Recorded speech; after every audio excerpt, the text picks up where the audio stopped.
Yeah. Yo. Profound thinker.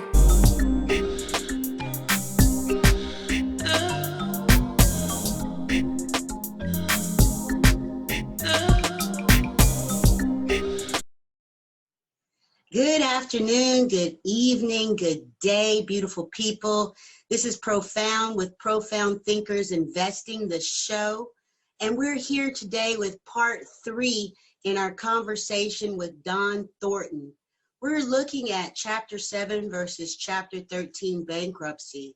We've explored this topic in 2 previous videos. Please go back to our YouTube page and research those 2 episodes for further information on the topic as we began the discussion last week. Now, this week, we're going to look at a little more information about how the investor fits into the equation when we're dealing with clients who are facing Chapter 7 or Chapter 13 bankruptcy, yet have a home, and especially if they have a home with equity in it, there's solutions that we can come up with that helps the homeowner to be able to have a win-win situation alongside the investor. So let us look at those things today on the show. Thank you for joining us. Profound Thinkers Investing, the show. Enjoy. Yo. Profound thinker. What if they're in pre-foreclosure and they don't need a short sale? Can the investor still work with them and help them? Of course. That's another common misperception. They think, well, if the bank filed a foreclosure, then I have to clear everything with the bank. No, all you need to do is just get as long as the bank is a full payoff, that's all that matters. Right.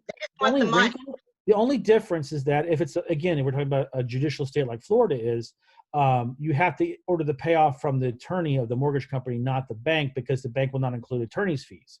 And to get a full payoff, you got to go to the attorney.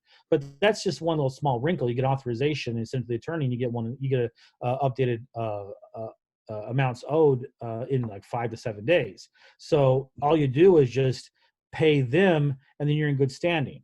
So if you sell the house, I mean, just to give you an example, I'm in the middle of a transaction right now down in Southwest Florida where the homeowner, she needs a new roof. She's got some termite issues and so forth. And so, I told her, I said, look, you know what, I can get you $10,000 cash and I'll take care of your mortgage for you. And she says, no, that'd be great. So she deeded the property over to me. I didn't need to get the bank's permission to do that. Okay. Right. So what we're going to do is we're going to order a reinstatement amount, and then we're going to reinstate the mortgage and get it out of foreclosure. Then we're going to rehab the property. We're going to get a new roof on. We're going to take care of those termites and carpet and paint and so forth. And then we're going to throw it for sale. And then when it sells, then the incoming buyer's money is going to pay off that mortgage in full, and that's done. So you can do that as long as you have equity, you have options. If you have negative equity, then it's a short sale or nothing. So how does the investor prepare for a transaction like that and having the money to provide the $10,000 and all the other ramifications of the repairs? Well, any investor worth his salt is going to already have a network of private investors, private individuals that want to invest their money in real estate and can get a better return than they could in a CD or less volatile in the stock market, as we've been seeing lately. For them, like I usually pay my private money sources, 10% of whatever I borrow, and they feel good about it because the security is the property itself, and which is undervalued. So they know the worst case scenario. If I don't pay them back, well, they've got a note against the mortgage, and whenever that property sells, they have to get paid. So for them, it's a very attractive situation where they're getting much more than they would from a different investment, and it's much safer. See, you very rarely get an investment that has collateral and gets a higher amount. Usually, the ones that the uncollateralized money is usually the most expensive. Actually, here it's a little bit different. But or there's other people, they go to hard money lenders, people that specialize in lending to people. They charge a lot of money. They charge a lot of points, which means it's basically a point means that you get a percentage of the loan amount up front immediately. But and some people will take out a mortgage, which is stupid, but they do it. But basically, an investor cannot work unless he has access to cash. So, but as someone that is, if you're in a situation where you're contemplating who to work with, make sure you get some proof of funds. And so that makes a lot of sense to me as far as how it's a better opportunity to go with an investor than Yes. to go through bankruptcy, than to go through a realtor, than to do any of the other options, just sit there and just wait for it to happen. I've seen people do that as well. Let's talk a little bit more about the secured debt versus the unsecured debt. So is that something that you deal with in your transactions with the client? Is there a difference in that debt when they come to you? Or how No. does it work? Well, if it depends on the transaction, anything that comes up on a title report has to be dealt with. So that could be a HOA lien, that could be a water bill lien, that could be someone. Let's say they tried to do a rehab or fix something and they didn't pay the contractor, and he put a mechanic's lien on their property.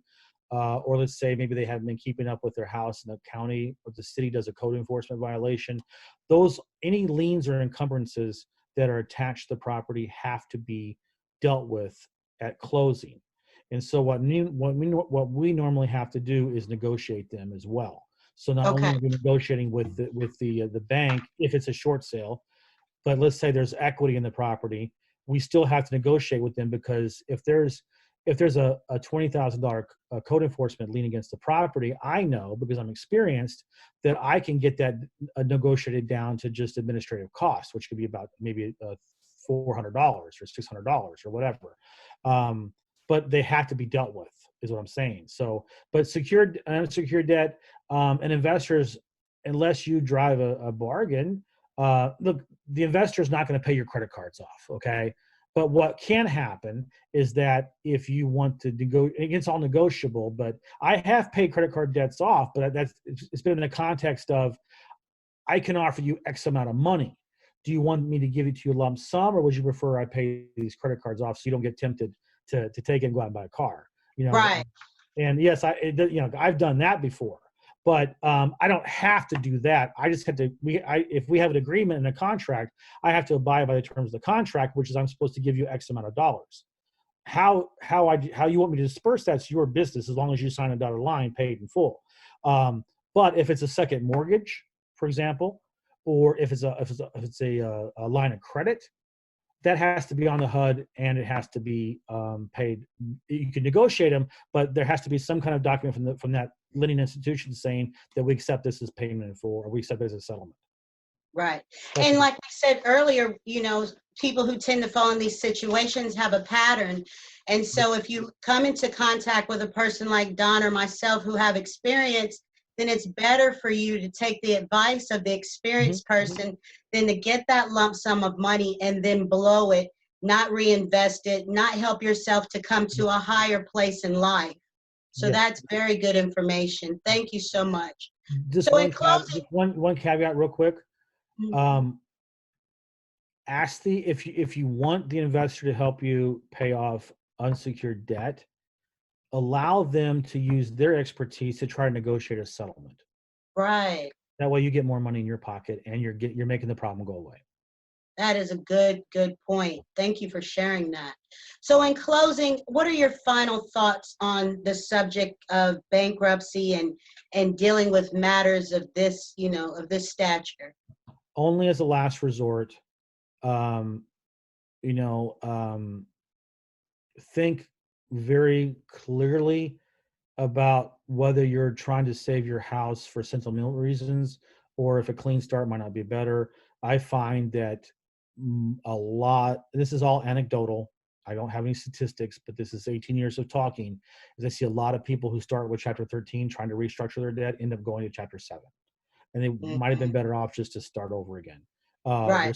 If there's no other recourse, the sentimentality of your home, and it's your home, it's not your house, it's your home. I get that, okay? Yeah. But sometimes you have to make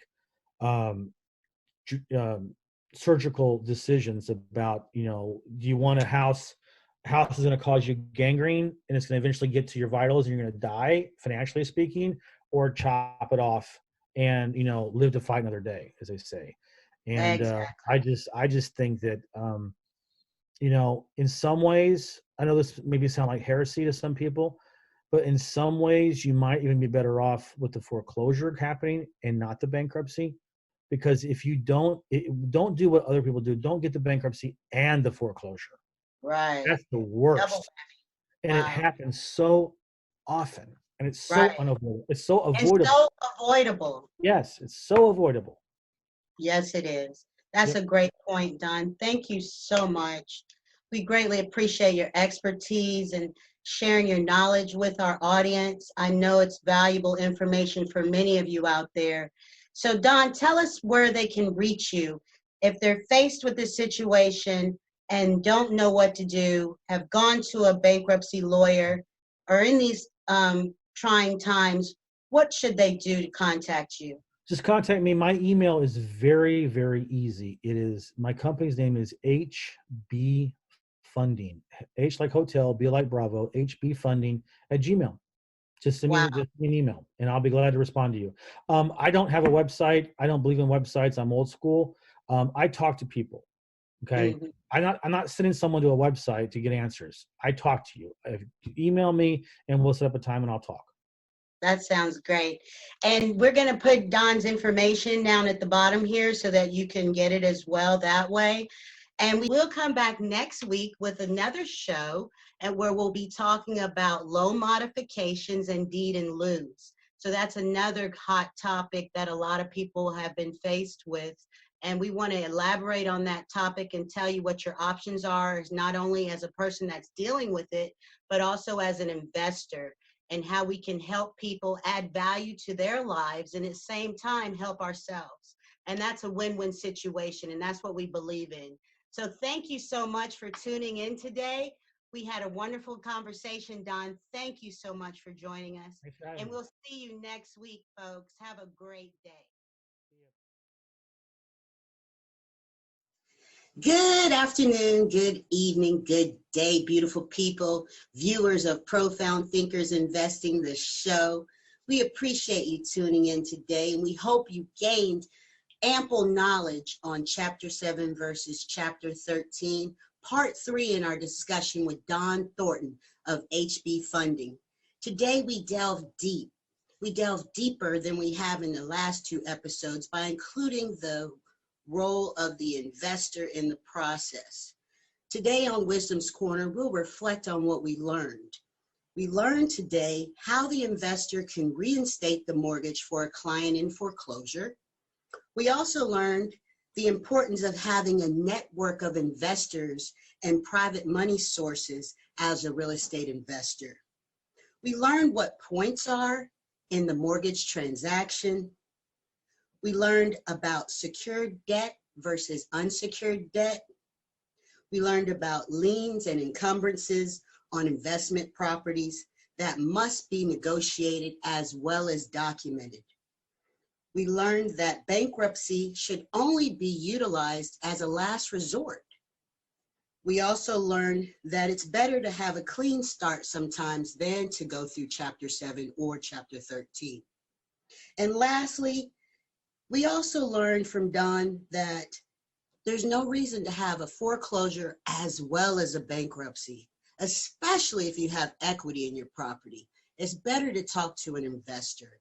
Many times an investor can lead us in the right direction to understand what our options are. It's important to find an investor with experience who understands the market and the volatilities that are currently happening in today's market. So this Wisdom Corner, let us wrap up by just remembering, we always have options. When we look at any situation in front of us, though it may be challenging, we must gain the knowledge and the information needed to make the most strategic and the best option selection. We have selections in our lives so that we can analyze them and decide which ones are best for our outcomes. Most of the time you have to do your research. That's why we watch podcasts like Profound Thinkers Investing and speak with specialists like Dohn Thornton. We thank you for joining us on the show as well as this Wisdom Corner, and we hope that you join us again. Like, share, repost. Have a great day. Yeah, yo, yo, yo. Profound thinker.